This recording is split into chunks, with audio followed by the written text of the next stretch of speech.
On l'appelle Mamiwata, la plus puissante entité et gardienne du fleuve Congo. Suis attentivement cette histoire.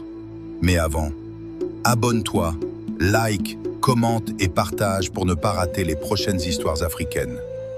Nous sommes dans la République démocratique du Congo et près du fleuve Congo. Nous trouvons un village isolé du reste du pays. Dans ce village, une règle est imposée par les anciens.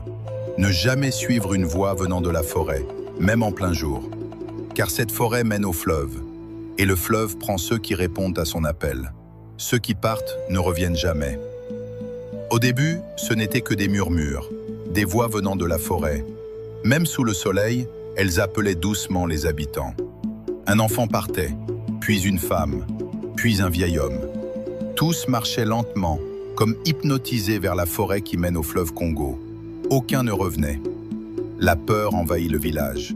Puis un jour, un guerrier de 30 ans se porte volontaire pour découvrir la source de ces phénomènes. Les magiciens du village le couvrent de symboles, le purifient, lui donnent des protections.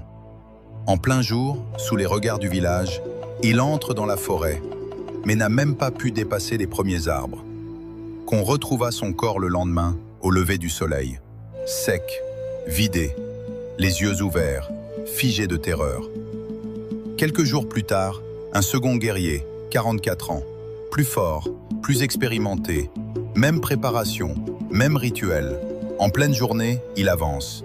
Il disparaît. Son corps est retrouvé à l'entrée de la forêt. Aucun signe de combat, juste mort. Le village comprend que même la lumière ne protège pas. Des mois passent, et de plus en plus, les gens continuaient à disparaître et certains corps n'ont jamais été retrouvés.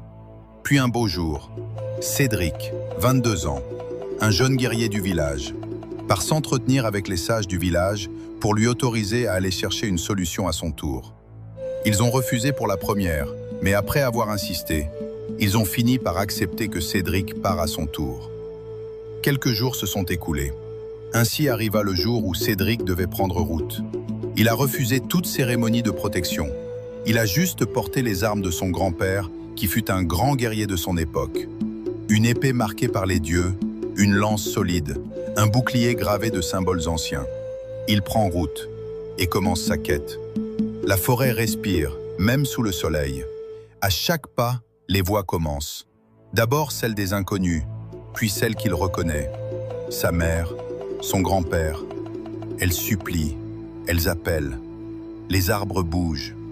Des silhouettes apparaissent entre les troncs baignés de lumière. Une forme